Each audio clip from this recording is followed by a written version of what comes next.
Missouri's in an interesting situation with Eli Drinkwitz. After a 6-7 season, they lose a handful of NFL caliber players, but they return quite a bit of talent. And today we're going to break down 10 of those players. We're going to take a look at what makes them an intriguing team in the SEC East. Maybe not a team that can contend with a team like Georgia, but I think a team that still will be fun to watch.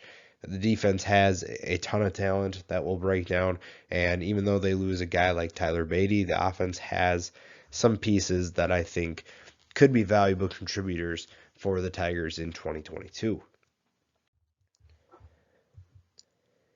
We start on the defensive side of the ball. Jeff Coate was an absolute monster for the Tigers the last 2 years. At monster, maybe in terms of it's relative, I guess, but he's a very good player. This is an all SEC type talent, and I think that the teams that he played against can concur what he is capable of doing. 10 tackles for loss, 3.5 sacks last year, and I think that with the guy we'll talk about next, the fact that they have two guys that can be absolute beasts on the defensive line tells you a lot about how good this group is, why teams scheme against them, scheme around them, and that they're going to be in store for another pretty good year.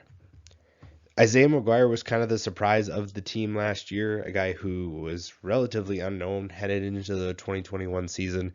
14 tackles for loss and 6 sacks really changed that. You're looking at a long player with a ton of explosive play and potential, and he's already on the radar for a lot of 2023 mock drafts. And Missouri, like that, Missouri's had quite a few players that have come from the defensive line that are really good. You look at Trey Williams, who eventually transferred to Houston and then Arkansas, now is in the NFL, played for Missouri. He was, opposite of Trahan Jeffcoat, and now Isaiah Mcguire is the next guy in line for that. And I think you're looking at a tandem that is going to be tough to block, and a big reason why Missouri is going to be tough to beat in terms of stopping the pass rush in the SEC East. Florida transfer Tyron Hopper is an interesting player because I think when you look at Florida, you didn't really talk about Hopper. You didn't really talk about the linebackers necessarily, and they saw a lot of linebackers transfer out.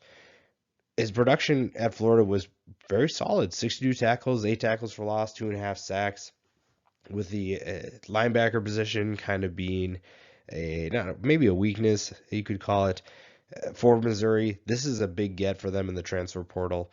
And then when you add in Devin Nicholson, this is a tandem that is going to be solid for Missouri and for this defense. A group that is, like I said, very talented and very capable of making plays.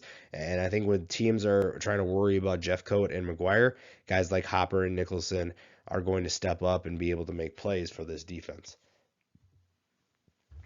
Chris Abrams-Draine is a guy who you look at guys that are going to rise up draft boards, and he is already doing that. When you look at where they're going to play him, he'll probably play all over the field.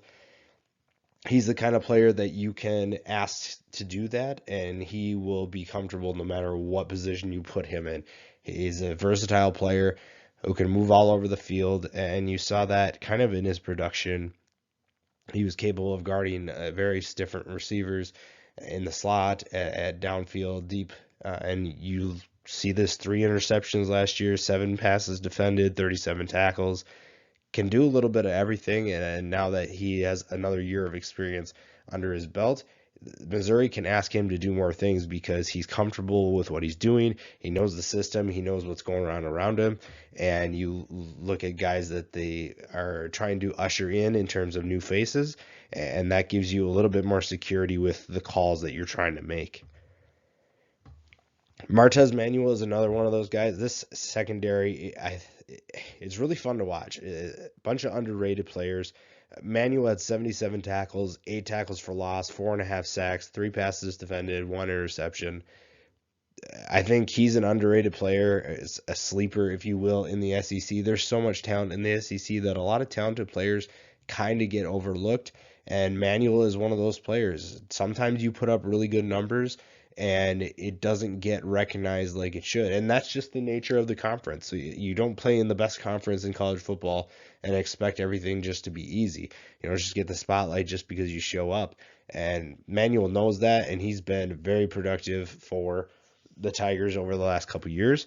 And now he's set for one more year in which he can improve his draft stock, maybe get in that spotlight. Like I said, even at the safety position, there's a ton of talent, and it's really tough to stand out, so you have to have a special season. Manuel is capable of doing exactly that.